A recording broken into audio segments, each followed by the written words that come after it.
各位网友，大家好，今天是2021年2月27号，星期六，欢迎大家参加王健每日观察直播1的节目。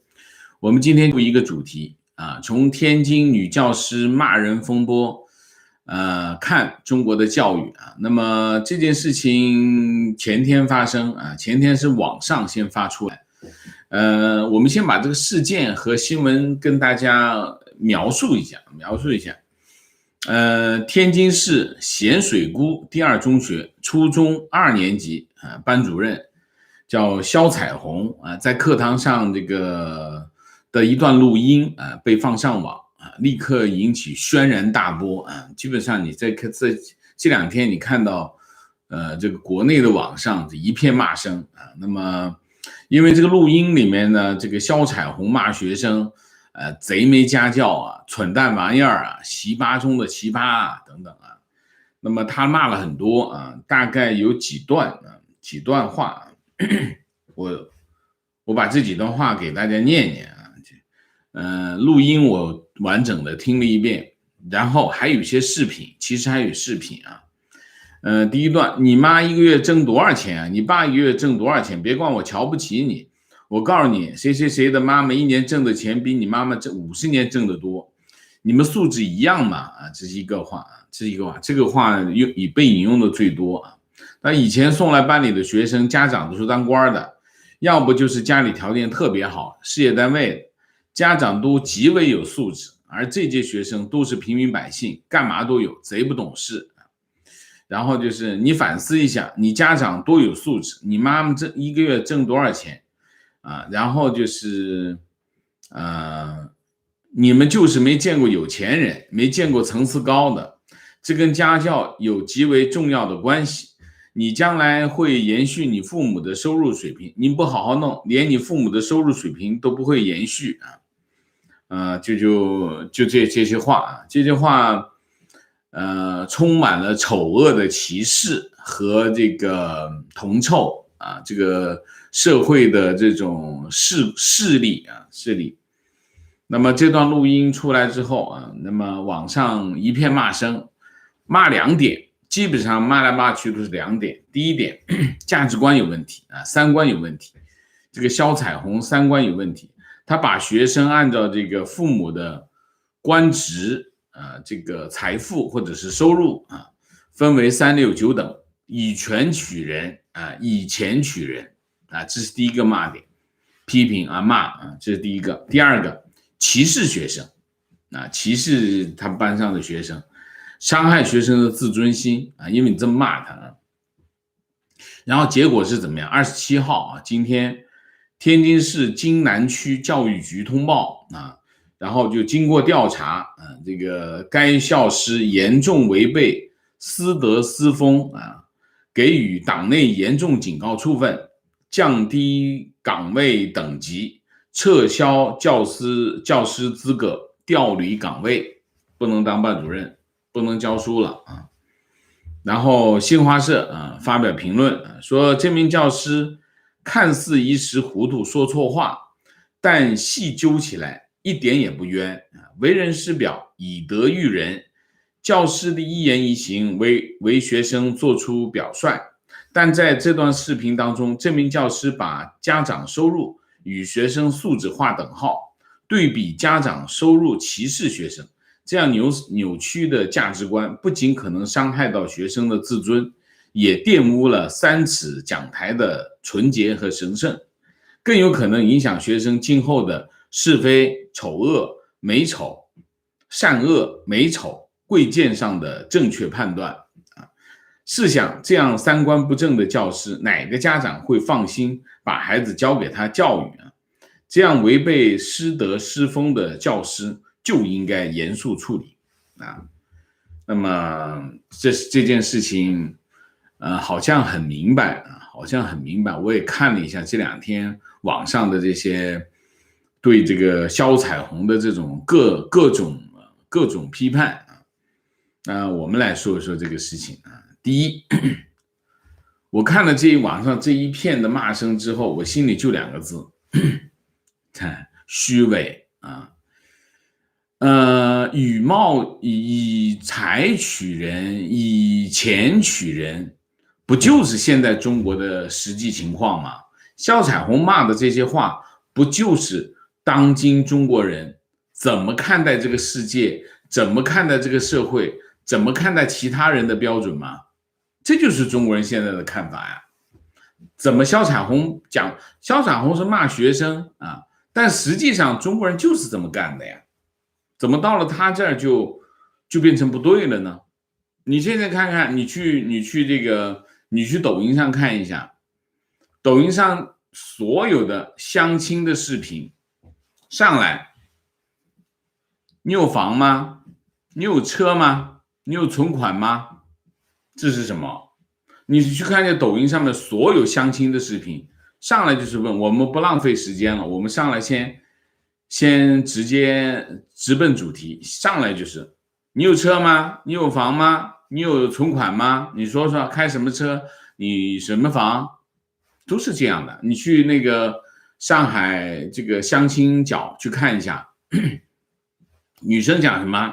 女生讲学历，女生讲身高体重，讲长的样子。男生讲什么？讲你的房子，讲你的这个工作岗位挣多少钱等等。这是什么？这不就是一场交易吗？现在中国人就是这么看待世界的呀。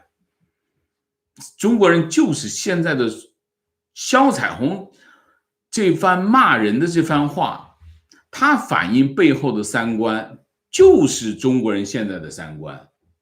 现在网上这些对肖彩虹的这口诛笔伐，这种各类批判，就是两个字：虚伪。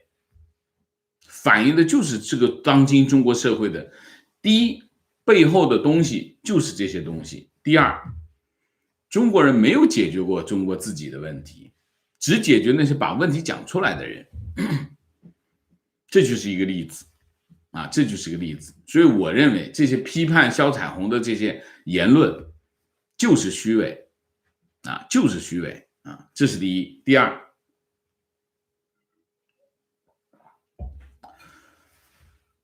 你可以看，这是肖彩虹的这段音频，包括你在网上可以看到肖彩虹有一段视频啊，就是他在这个课堂上，这个其实它是一段很长的话啊，应该是其中一节，就是整顿课堂纪律啊。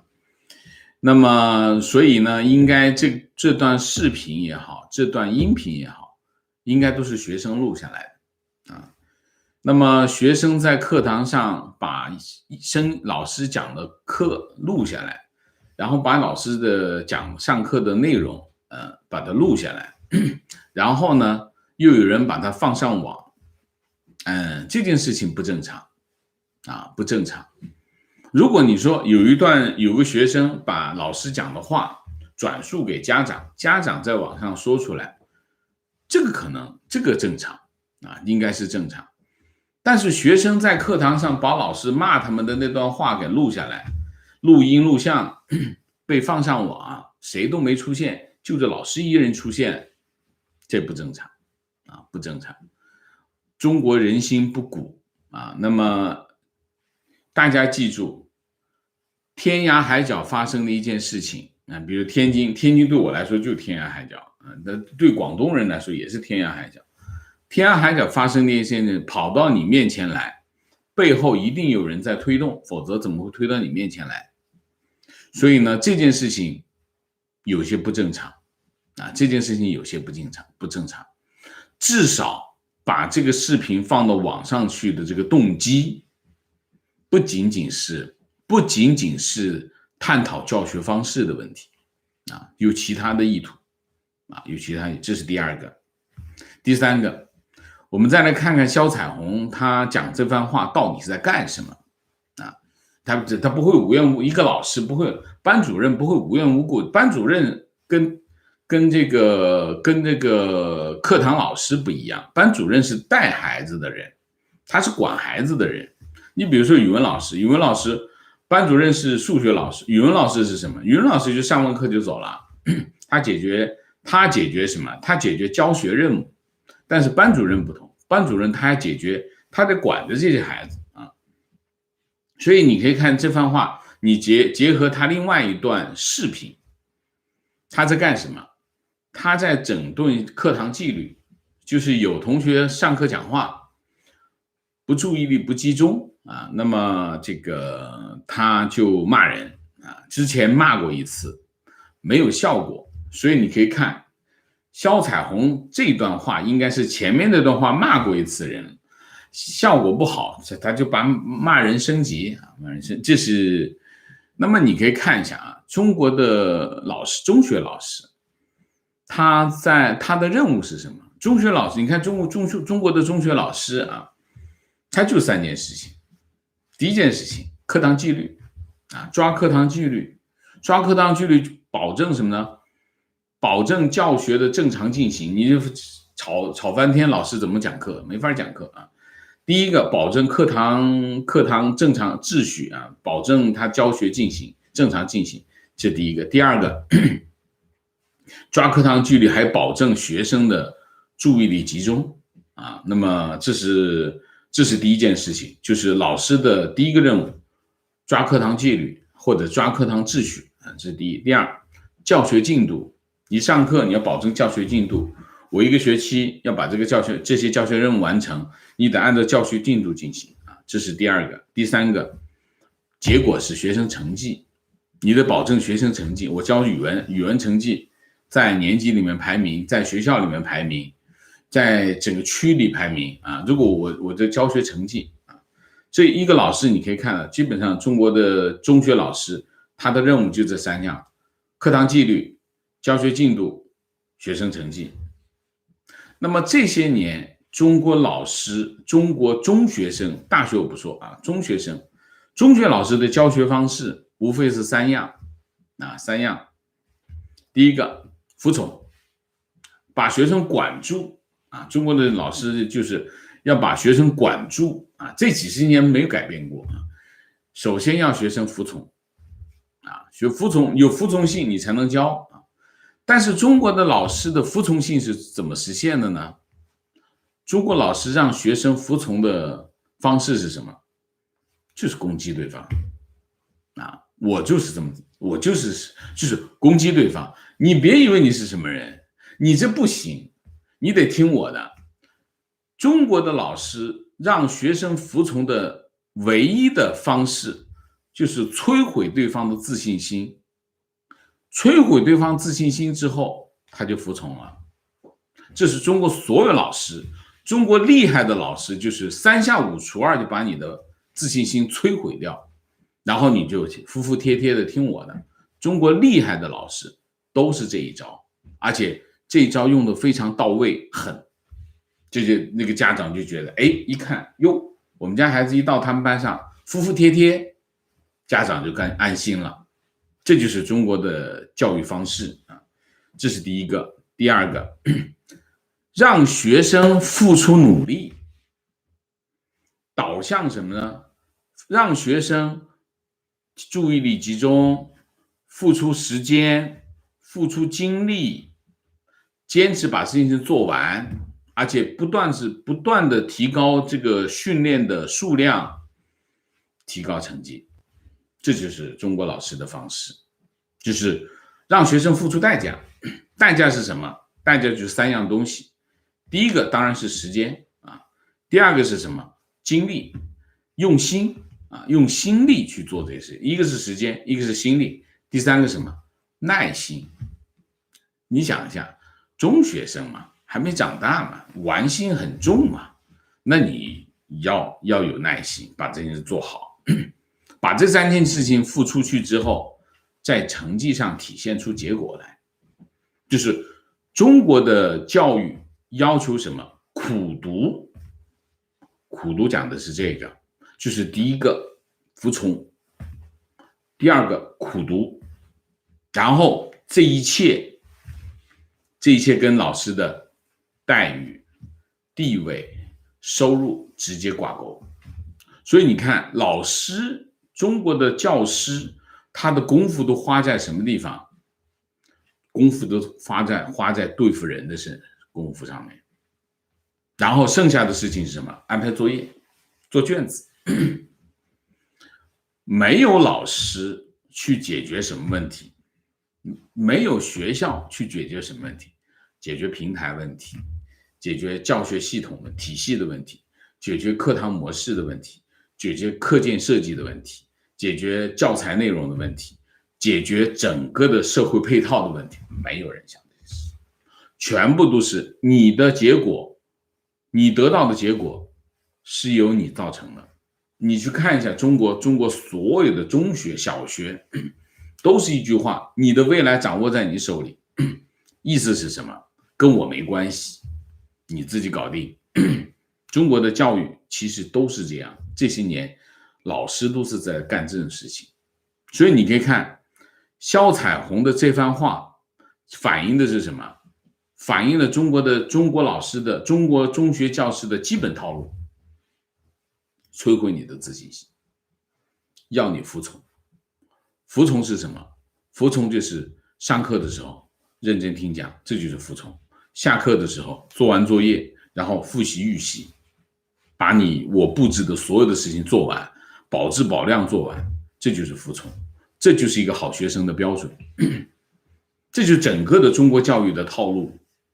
但是你像过去几十年，中国在教育平台，你想一下，中国你的中学设计啊，是从理念、教学理念、教育理念到你的目标是什么？你整个的系统没变过，你只是学校教学大楼翻新了，教室里面的设备翻新了，但是你可以看一下，我那个时候上课的样子，现在上课仍然是那样，没有改变过，没有寸进，毫无寸进，一寸进步都没有，一样的。现在的老师，厉害的老师，仍然是那个迅速把孩子的自信心摧毁掉，让他服服帖帖的老师。现在好的老师都是这种老师，我们那个时候的老师也是这样的老师。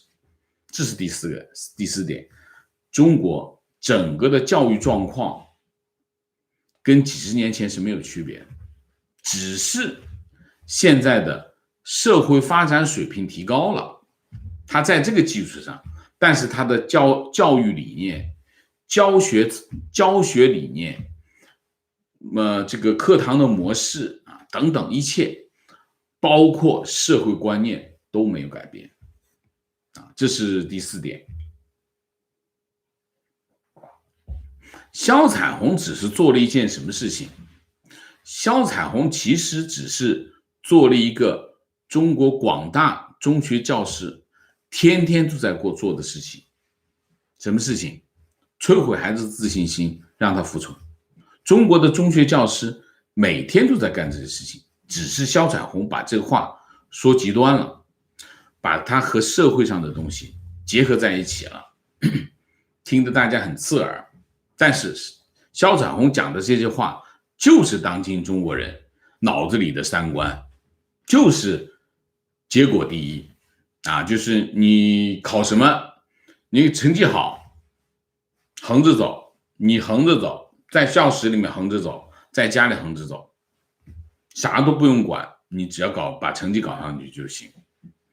至于你的这个其他的能力不管，你只要考好成绩就行。这就在中国，这就是第一个。第二个，这个社会上不管你是怎么来的钱，只要你有钱就行，笑贫不笑娼，这就是中国的社会。只要你有权就行，你爬上去了，你就是老大，下面看到的全是笑脸，上面看的全是屁股，就是这样。中国社会就是这样的社会啊。这是第四个。第五个，我们再讲讲中国的教育分两个，一个是基础教育，一是高等教育啊。高等教育我们讲，因为今天是发生在中学。那么你可以看一下啊，中国的教育竞争非常的激烈，所以这为什么你可以看在这个各种各样的培训、各种各样的这个学校之间的竞争、学区房的竞争等等各种竞争，其实归根到底是什么？归根到底就是资源的竞争。优质的教育资源永远是少的，在任何一个国家、任何一个地区都是一样的。那么为什么要竞争优质资源？你想一下，有些人学习成绩很好，有些人学习成绩不好，这有很多条件决定的，不一定每个人都要非要去考藤校。有些人他就，我觉得我们家孩子没有那么聪明，没什么厉害，他不需要去考藤校，他就接受普通教育。但是在中国不是，中国所有人的目标只有一个，北大清华。为什么？竞争啊，竞争这个优质资源的目的是什么？目的就是机会的竞争。你只有跑到这个北大清华这种优质的学校，得到这样的优质的教育资源，你才能得到足够的机会，发展的机会，收入的竞争。你最终得到的是什么？你大学毕业以后，你才能得到这样的工作岗位，最终你才能得到这样的收入。你最终你有这样的收入，不管你是谁，不管你是什么样的品质，你有这样的收入，你就这样的社会地位。为什么？这个社会就是这样的，看你有多少钱，你有钱，管你是谁，你就会有地位，大家就看得起你。这就是中国的情况。所以萧彩虹他那番话其实反映的是什么？反映了当今中国社会的状况。这个中国社会的状况是什么？歧视啊，歧视就是歧视。为什么会有歧视？等级，中国的等级制度。当今中国社会就是等级，你看行政多少级，一级每级下来待遇不一样，你的政治地位不同，你是国企，你是事业单位，你是政府部门，你得到的社会地位是不一样的。这是谁造成的？政府造成的呀。然后就是歧视、等级、社会不公，最后什么造成的？丛林法则。丛林法则造成了这一切。为什么会有丛林法则，而不是有这个社会秩序、有法律、由社会道德来决定这个社会的行为，而是变成了个丛林法则？丛林法则是什么？丛林法则讲的不好听就是牲口啊，就是按照动物之间的规则，谁的权力大，谁的拳头大，谁就说了算，这就叫丛林法则。这个国家怎么变成一个这个样子？为什么？本来应该一个国家一个社会是由法律约束行为，道德约束思想，是有个这样的东西的，但是在中国变成了一个丛林法则。为什么？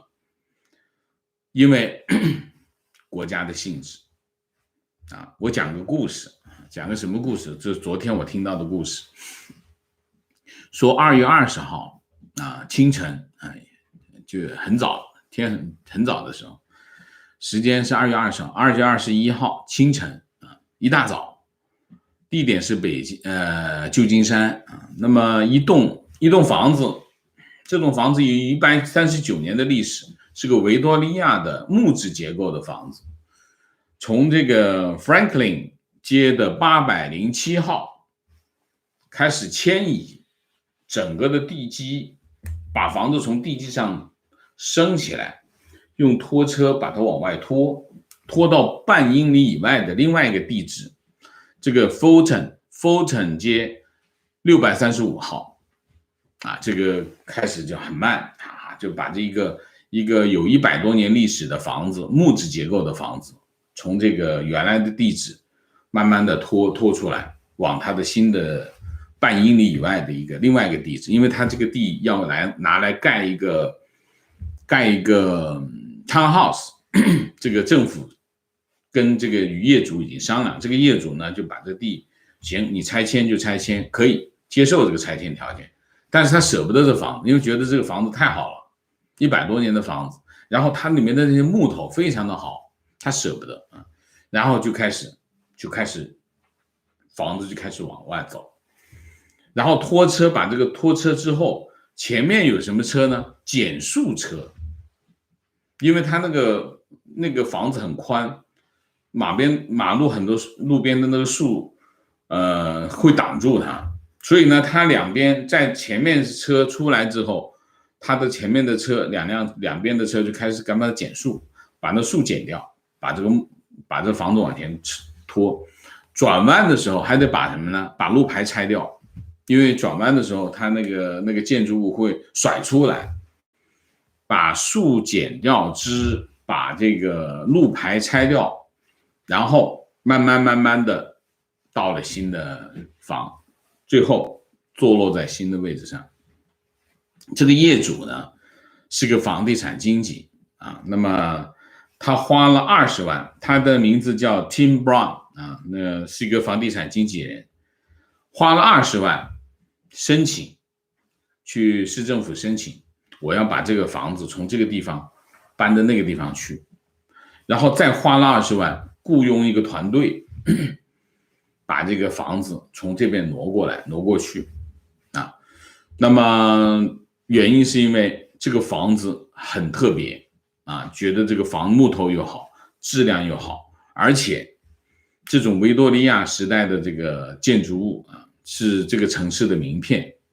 最后它实现了。这件事情会在中国实现吗？中国实现不了。为什么？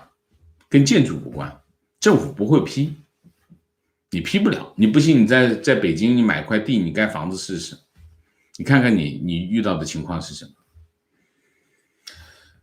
我们通过这件事情可以看到，一个正义的国家，它的性质是什么？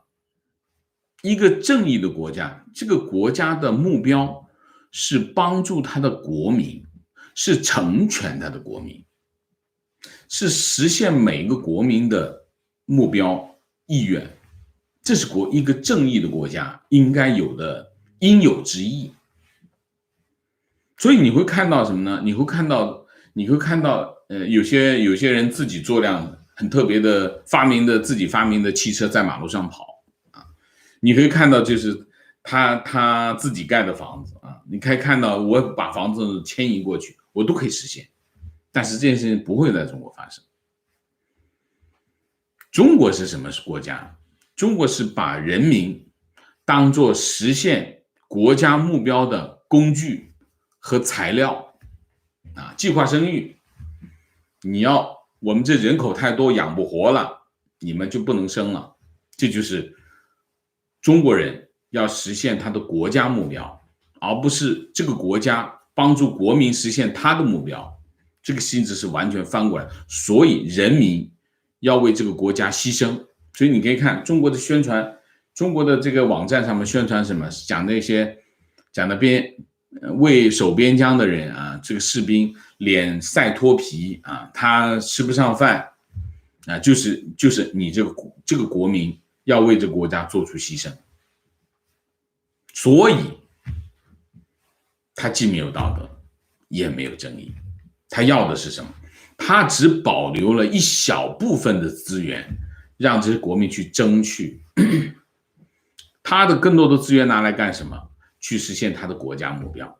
这个国家其实是一小撮人的国家，不是人民的国家。所以你可以看中国人最重视什么？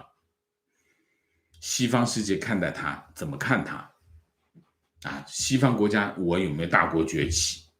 他重视国家的地位，重视国家的身份，重视其他国家怎么看待他，而不是人民的公平和平等。所以你可以看，在中文的语境当中，经常嘲笑什么？经常嘲笑政治正确。为什么要嘲笑政治正确？什么叫政治正确？政治正确就是社会共识。我们不能歧视身体残疾的人，这就是政治正确。为什么要去嘲笑呢？这本来是普世的价值观，但是在中文语境经常去嘲笑这些政治正确。所以政治正确其实是应该服从的规则，但是在中文语境上去嘲笑，因为什么？因为他不需要这个，他根本不需要这个。所以你可以看中国讲什么？讲我们大国崛起，讲的全是什么？国家，不是中国的老百姓，跟中国老百姓没有关系。很多人讲啊，你看我们国家现在多么发展，多么发达，跟你有1毛钱关系吗？我们举个例子，中国到现在见证70年，中国的高中普及率只有50%不到。中国很多学生读完初中以后，他就要去读技校，他没有机会读大学。他永远都没有机会读大学。中国有一半的学生就是这样，他就等于就是你对这一半学生就受到了歧视，他得不到发展的机会。这就是教育资源的不公，社会不公，普遍性的社会不公。你比如说，习近平在表彰大会上讲，我们扶贫成绩非常的巨大，彪炳史册，这个脸皮厚到什么地步？你70年了，你见证70年了，独裁政权，你独揽着这个政权，你还说你的这个扶贫成绩是因为你造成了巨大的史上规模最大的贫困现象，你才会彪炳。我且不说你这个所谓的扶贫成绩是不是真实的，你首先你造成了一个巨大的。这里面还有一个，我昨天看这个外交部发言人汪文斌在这个记者会上说了一段话，非常可笑。他说，消灭绝对贫困是中国人权事业取得历史性的成就，从理论和实践上为解决世界范围的贫困问题提供了中国方案，这又是中国方案来了是对世界人权进步事业做出的重要贡献。中国一直在讲中国的人权问题是中国的内政，其他国家不可以干预这我同意你。可是你又说中国消灭贫困事业是对世界人权进步事业做出的重要贡献，你这不是扯吗？你的人权状况跟世界人权事业没有关系，但是你说你消灭贫困又对世界人权事业做出贡献，你能不能自洽一点呢？所以我就觉得，我们通过肖彩虹这番话，可以看到中国社会的虚伪真实情况，中国的国家的性质、属性、人民的生存状态，我们会看到这些问题，而不仅仅是这番话有多么违背三观。中国的三观就是这样。好吧，那我们今天的主题就讲那么多了，我不再讲了。就今天还是听听大家讲因为这个议题呢，老实讲，很多人有不同的看法，那么我也想听听大家的意见，好吗？好，那我们今天的主题就到这里，我们下面进入互动进入互动之前，温馨提示，请大家点赞，请新来的网友订阅，请大家加入我们的会员，支持我们做更好的节目。那我们进入互动之后呢，请大家不要聊天，那么4个情况、问题、观点、情绪，好吗 ？OK， 明谢一下 ，Jack Hang 谢谢 ，John Snow 谢谢 ，Stephen 杨谢谢，刘林谢谢情绪坐标苏州，非常赞同王先生说的说法，儿子读小学2年级，去年买了台湾、日本、新加坡3套小学教材，加上国内教材4套教材。放在一起，教学内容先不讲，我们看书的品质，日本最好，其次新加坡、台湾，国内的教材几十年没进步就是这样。我们经常几十年看到的一个情况是什么？你看那小学生背一个大书包，里面各种各样的书，那腰都给压弯了，这个问题就没解决过。我到了美国来以后，我一看美国完美的解决这个方案，解决什么？有没有功课？有功课，但他们书不需要带回来。你要做功课什么？擦啦，把那做功课那一页纸带回来，你就带。所以他课本是放在学校，就是这样，这就解决了这个问题。你看中国的几十年这个书包那么重，把这个小孩子被压弯的这个问题就没解决。什么叫以人为本？以人为本就是孩子最重要，为了孩子其他都可以牺牲掉，就是课本也可以撕掉，这就是以人为本。情况我10几年前读的是私立中学，是省会城市的有名私立，同班同学家长都很富裕，有很多是做生意的。当时我们班主任一到周5自习课时，就会挑学生叫到讲台上，问他们家的酒店、农家乐、餐馆等双休有没有空来接待年级老师组团玩耍。我当时坐在前排，现在还历历在目，就是这样。情况坐标一线城市，保险行业，工作1年，周围的人都打着爱与责任的幌子，拼命的吸金，个个比谁收入，比穿戴，比孩子，比老公的收入，比业绩，比谁家的房子大，比谁家孩子学费贵。总之，公司从上到下一股子铜臭味儿啊！而且这些人很多是海归精英，真的无话可说。这就是当今中国精英的真相。所以你可以看啊，就是说那天有个网友说这个好吃好喝，我们现在好吃好喝，中国人其实到现在为止还是解决好吃好喝的问题，这就是真相。比来比去比的是什么？就是好吃好喝。观点，教育的本质是有教无类，但是现在的中国老师有几个是这样想法？没错，中国老师最重要的是结果，要的是什么？结果。我不管你怎么样，就是要结果，成绩出来。成绩出来有若干个条件，我刚才讲了3个条件啊。情况：9年前移民美国，孩子在美读的是学前教育，之后因父亲重病，不得不回国照顾父亲。孩子在天津某重点小学上1年级，那是我最痛苦的经历。上午跑医院，下午请家长跑学校，班主任尖酸刻薄，训斥讽刺家长和孩子是家常便饭。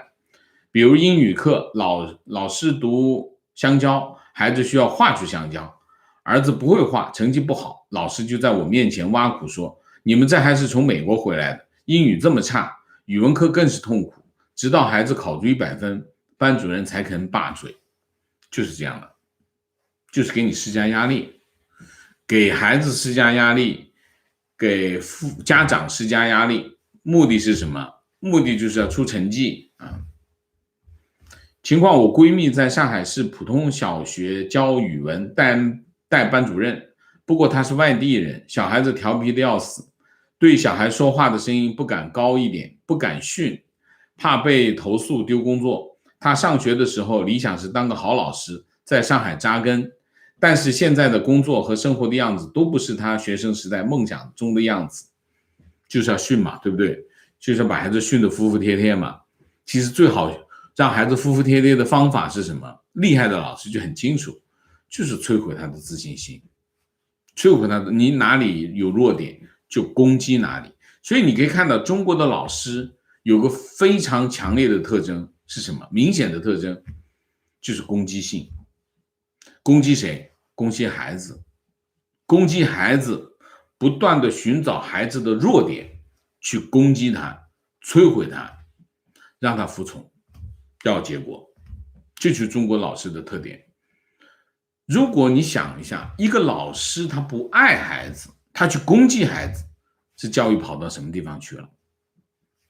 跑到粪坑里面去了，你说是不是？你看，你从这个网友的留言，你都可以看出来，他觉得不能训孩子，这是不行的。你想一下，这已经失去了教育的，他已经完全不懂得教育是什么，教育的目的是什么？是培养孩子。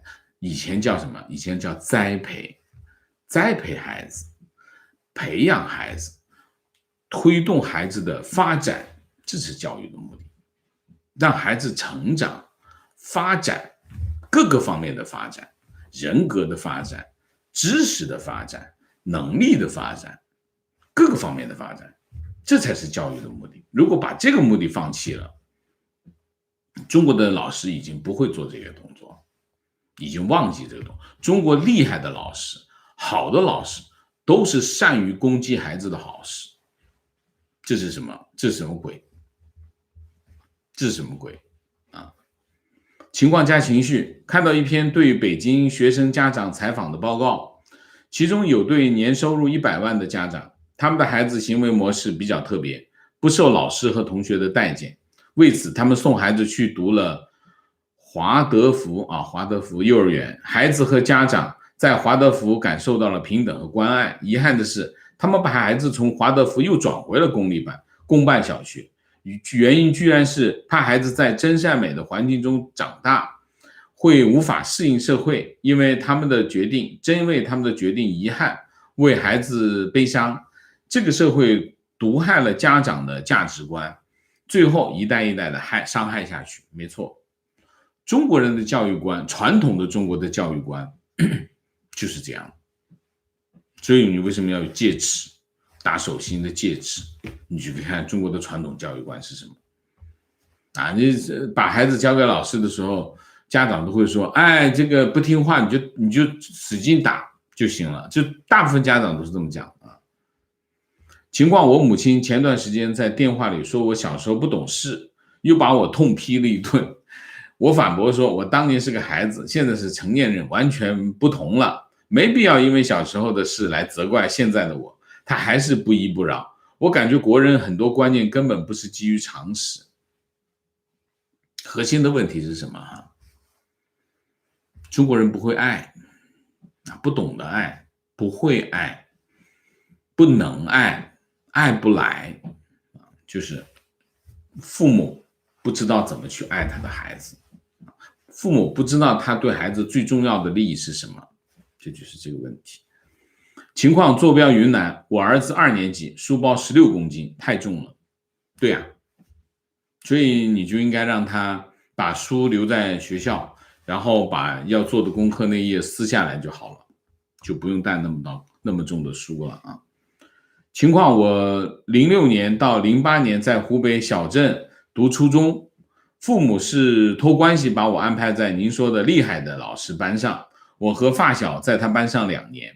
我们俩被老师针对，尤其是我，但不光是我，所有的班主任都有罚学生中午蹲在操场抄课文、罚跑圈，下晚自习被罚蹲马步等等，我不愿意回忆的事情。青春期留下的阴影，在我心里留下的伤痕永远抚不平。我的发小单亲家庭，加上那2年的经历，患上抑郁症，15年自杀了。每每念起此事，悲从中来，意难平。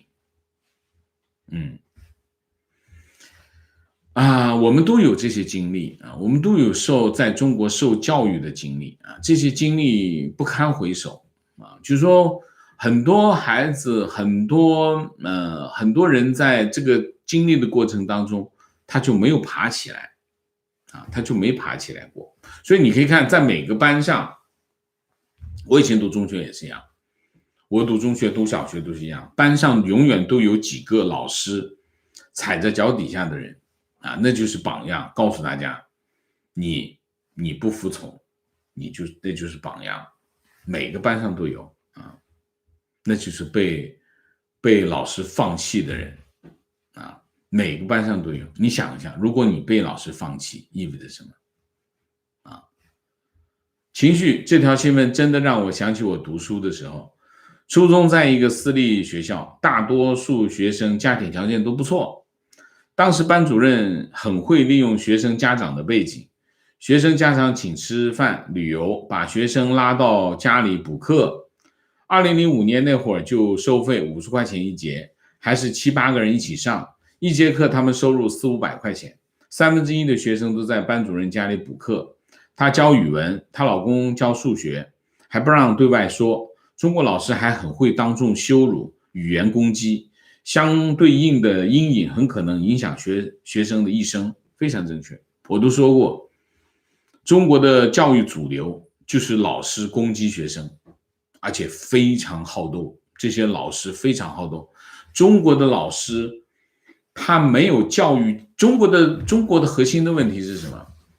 就是从技术层面，中国的教育没有一分钱的进步，就是怎么管理课堂，怎么维持学生的兴趣，怎么去尊重学生，让学生有主动的学习的意愿，他在这些领域完全没有这个任何的进步。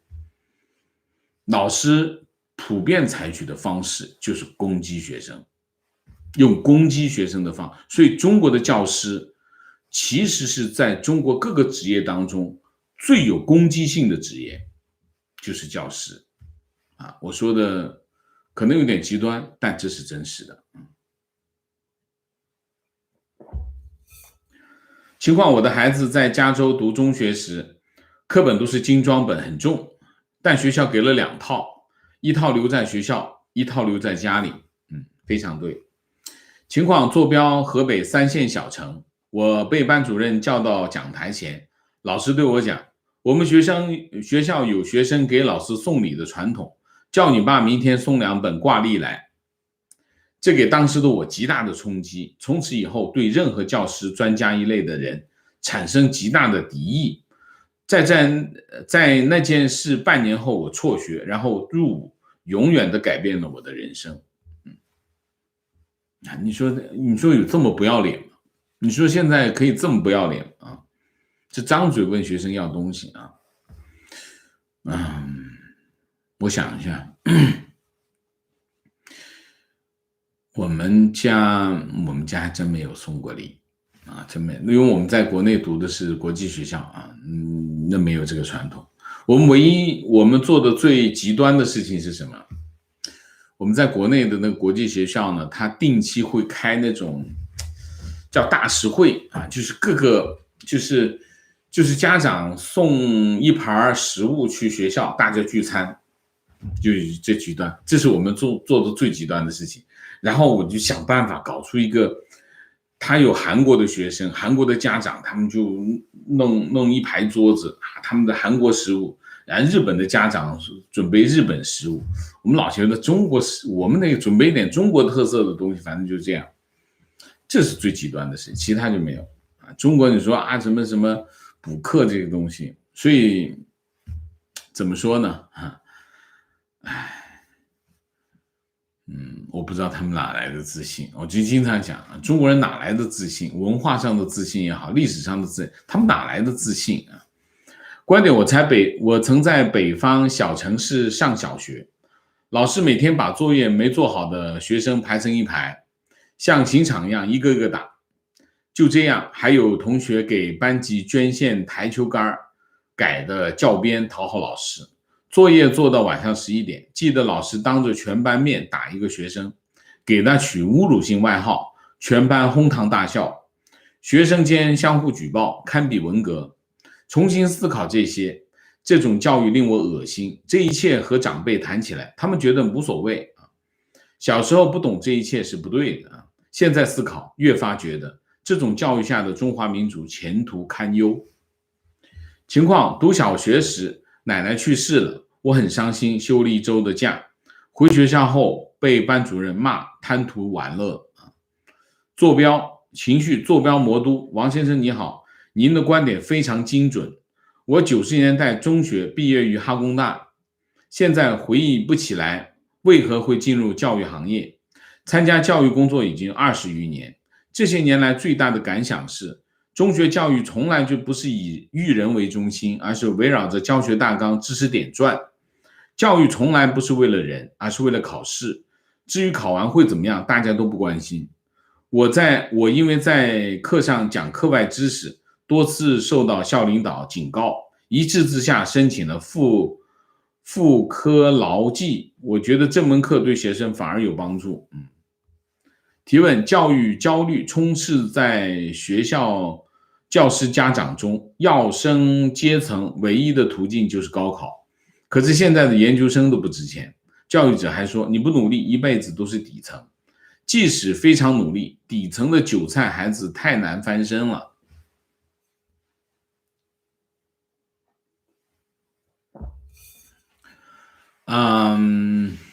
在我的时代啊，我读书的时代，那么教育是离开你原有的社会阶层的唯一的途径，就是你要读书，然后考上大学，然后去有一份体面的工作，然后你就离开原来的社会阶层，你到另外一个社会阶层，然后当然你慢慢的做官，那就进入更高的社会阶层。那么但是现在其实这条路已经基本上堵死了。为什么？因为教育作为社会晋升的条件已经不具备了。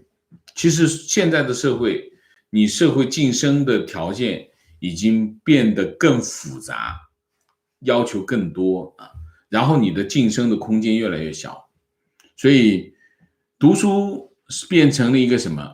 读书变成了一个必要条件，就是你不读是肯定不行，但是读了书也不一定成，就是这样啊。情况前年回国去上海，在一间小学的旁边的早餐店吃饭，好几个孩子也在店里，桌上摊着还在赶的作业，妈妈坐在对面帮着背单词，奶奶站在后面帮着扎辫子。我2个从小在国外长大的儿子目瞪口呆。上海的朋友还很骄傲，那意思就是我的孩子已经输在起跑线上。但我知道让他们在加拿大成长是我此生最大的成就。好。情况坐标泰国，孩子幼儿园来泰国读国际学校，不是什么特别好的学校，但我最大的感受就是老师对待孩子用的词语都是正面成语，词汇 good great 这样反而我反省自己教育孩子时忍不住会说出带讽刺的话，我们的狼奶还有很多要吐，就是这样啊。我当时我觉得送孩子去国际学校让我最感受的是什么？就是我女儿真的很喜欢上课上学，放假她不高兴，她喜欢去学校。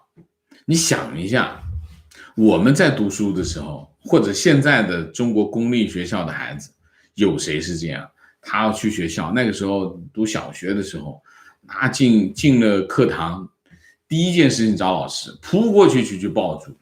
那个时候就是这样，扑过去就是抱住。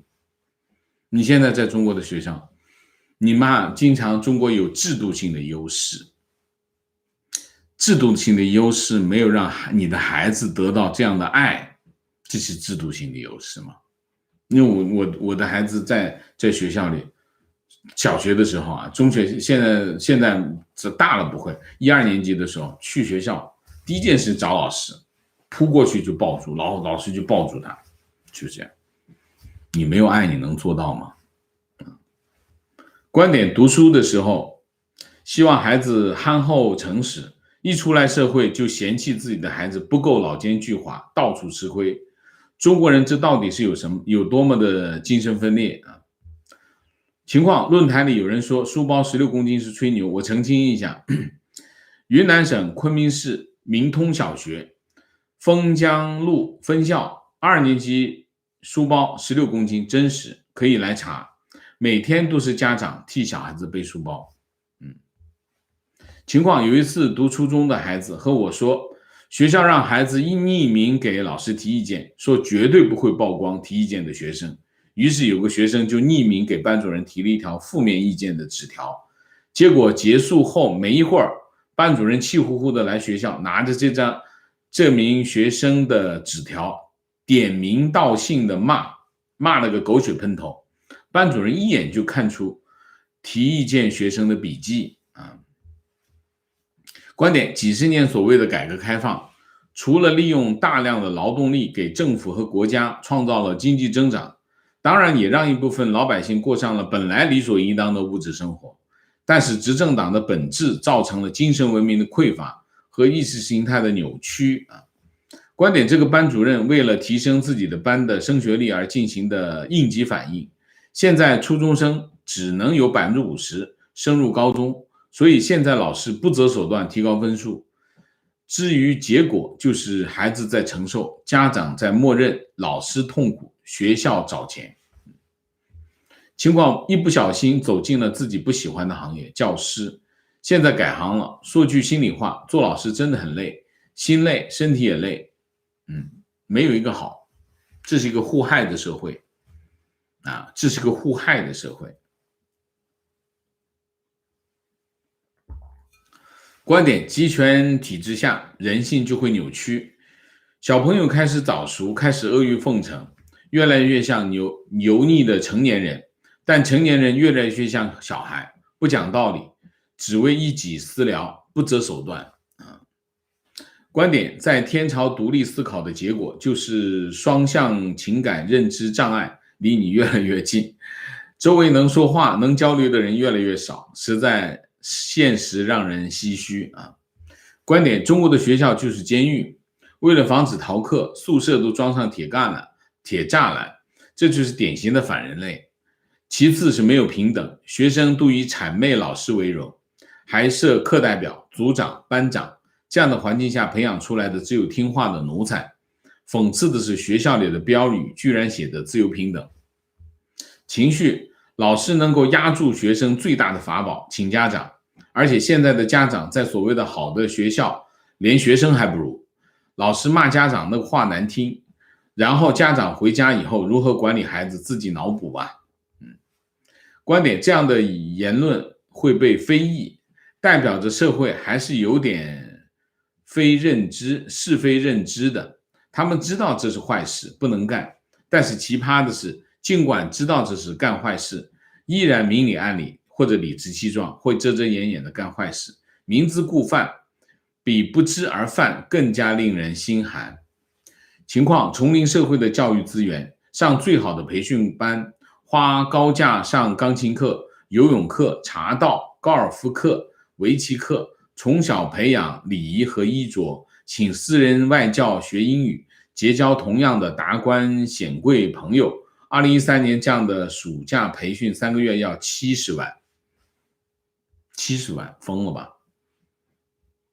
观点，集权体制下，小朋友会越来越早熟，像成年人那样阿谀奉承、矫揉造作，变得一点都不可爱，特别势利。成年人越来越像小孩，蛮不讲理啊。情绪，这个国家能够为了一块地，把一个历史悠久的建筑拆了，所以其他的问题不言而喻啊。情况，留学回国人员在国内就是被说傻，这种话真的是五味杂陈。感觉国人有的时候真的很坏，把别人的善良当枪使啊。你看，在美国的华人，在海外的华人，经常骂美国人傻白甜啊，傻白甜，觉得自己很精明，很看得很通透啊。中国人经常觉得啊，你这个人表扬你很通透啊，把事看得很通透。怎么说呢？你想一下什么意思啊？观点，西方的教育中，体育实际上是非常重要的一部分。孩子学到公平竞争，还必须和不同的族群背景的人相处。举国体育的国家根本就是一个不公平、不平等的社会。情况，坐标北京。5年前，一个同事告诉我，他出国旅行会买一箱子名牌包包回来送给学校的老师，因为其他的家长也会送礼，自己不送，孩子会受欺负。这件事让我感到震惊和悲哀。国内的教育环境已经堕落到如此的地步，那你教师节、中秋节这些逢年过节都要送啊？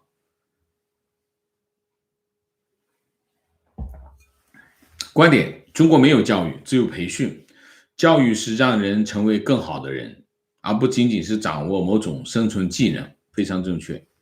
观点，非常同意王老师的观点。我从外地转到上海的小学后，在上学的路上遇到我，说我是不是继承了父母所有的缺点。我当时瞬间开始质疑人生。如今我38岁了，我仍然记得他说话时的脸丑陋无比。我绝不让我的后代在中国受这样的罪。情况，其实中国年轻人已经觉醒了很大一部分。从 B 站某些敏感话题下面的评论和知乎很多被删除的评论就能看出，在支付宝的基金都能看出很多人知道是谁在割韭菜，但反对的声音被削弱了，还是能听见。OK。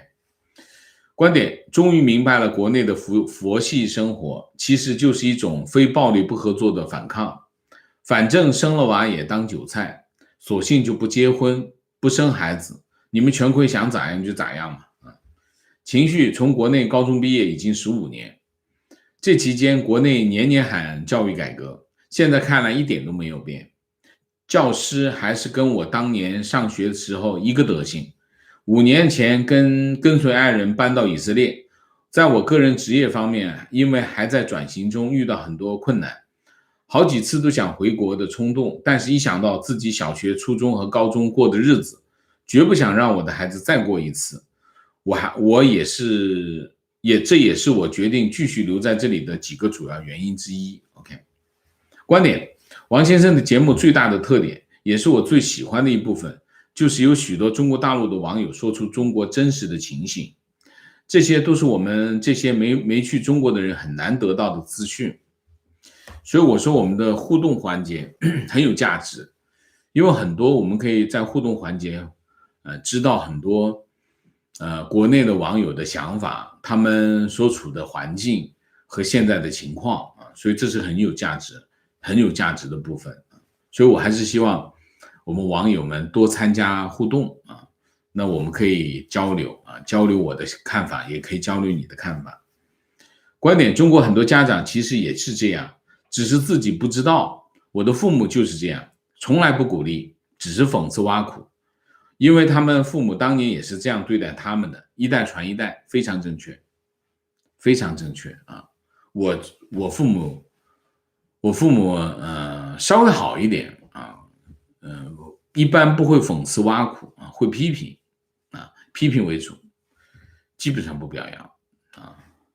所以我经常给我自己的要求就是，我要比我爸爸做得更好，我们才会进步啊。然后我对我的女儿讲，你应该比我做得更好，我们家才会进步啊。观点，中国教师这样对待孩子，那么新一代的创新能力、质疑能力、勇气就根本不会有了。所以在中国谈创新就是笑话，创新一定是前提是要求孩子有不满、有不安于现状的思想状态。所以说中国成为创新大国，别想了，不可能啊。观点，在中国幼儿园等不及玩够就开始学小学的内容，小学急忙教初中的东西，初中要学高中，求知欲最强的年纪，精力最充沛的光阴都消耗在无穷无尽的高考复习上，难怪他们中的天才才进大学前就已经被埋没，非天才考入大学就不再读书。在美国，幼儿园玩个不停，那些天生我材必有用的，把求知的能量撒向广阔的知识面、未知的未来和充实的人生当中。其实我觉得在教育方面，很多人觉得美国的教育是在玩，其实不是的啊。美国其实他们的教育要求是很严格，只是我认为在技术层面，他们在另外一个层面竞争啊，就是我们举个例子吧，阅读，我还是讲阅读啊。美国的阅读的要求比国内要求多得多。大家知道阅读对一个孩子的成长有多么重要。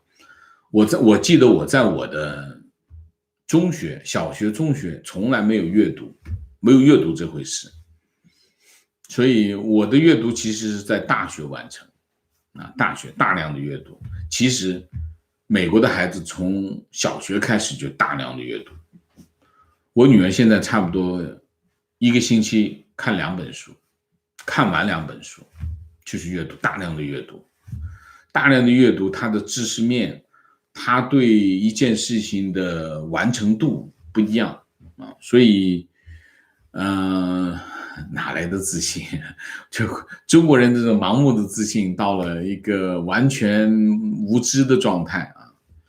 情绪10几岁的孩子正值有活力的年华，但是无论在上海还是成都，我看到放学路上的中学生就像一朵朵即将枯萎的花朵。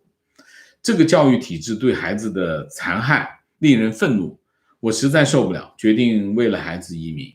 是这样的，你想一下，刚才有个网友说的很对，在小学、中学的这个阶段，其实对孩子来说有一个科目，中国是非常忽略。我刚才讲了一个忽略的是什么？阅读，还有一个忽略的是什么？体育。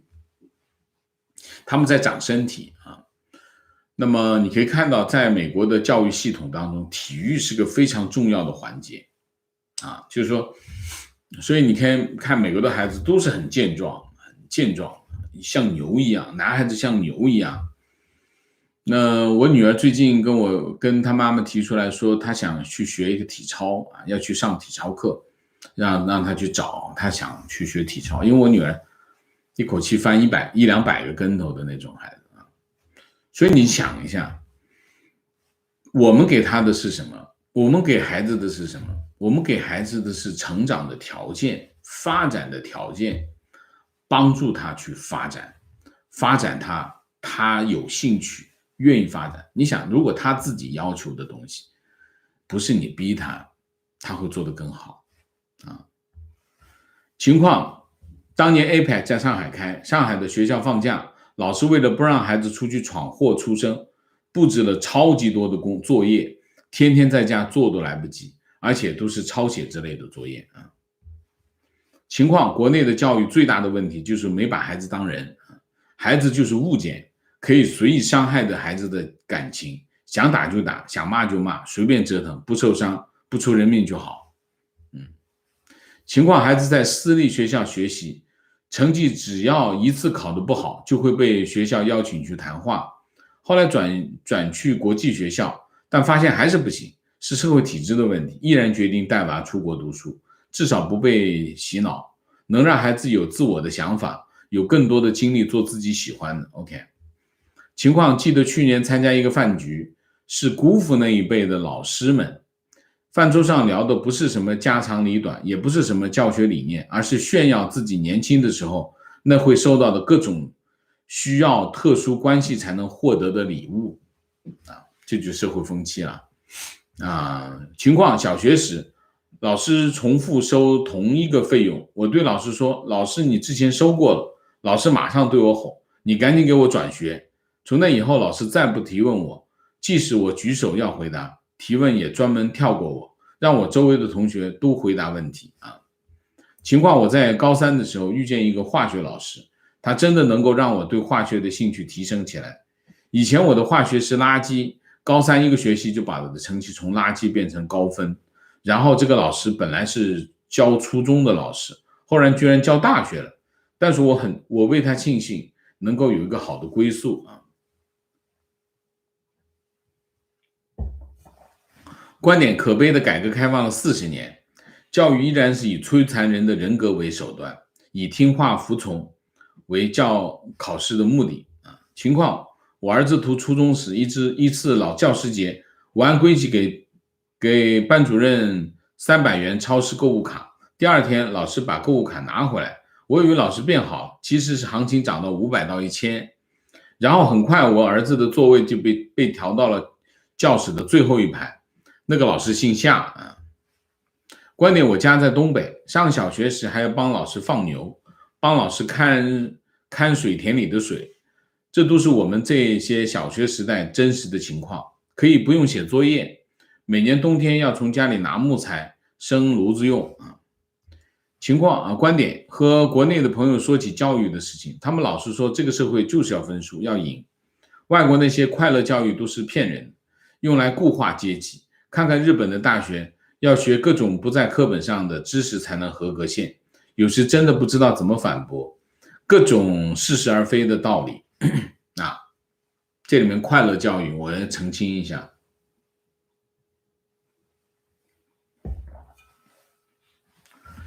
有快乐教育，但是并没有快乐学习啊。